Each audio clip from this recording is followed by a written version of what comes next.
अस्सलाम वालेकुम friends, welcome back to my channel Laiba health tips.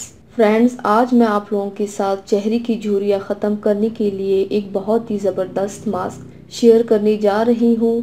Friends, अगर आपके चेहरे पर बढ़ती उम्र की वजह से या वैसी झुर्रियाँ पड़ गई हैं या स्किन लटकी हुई है, तो उसके लिए आज मैं आपको बहुत ही आसान और ज़बरदस्त मास्क के बारे में बताऊंगी, जिसके इस्तेमाल से सिर्फ एक हफ्ते में तमाम झुर्रियाँ ख़त्म हो जाएगी।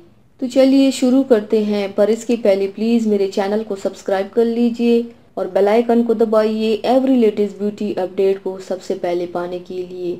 इसके लिए आप लोगों को चाहिए, सबसे पहले बर्तन में 1 चम्मच बेसन लें, 2 चम्मच शहद डालें, 2 चम्मच ग्लिसरीन डालें और 3 चम्मच बालाई डालें। अब इन सबको अच्छी तरह से मिक्स करके पेस्ट बना लें। जब ये पेस्ट बन जाए तो इसको चेहरे और गर्दन पर लगाएं। 15 मिनट के बाद चेहरा धो लें।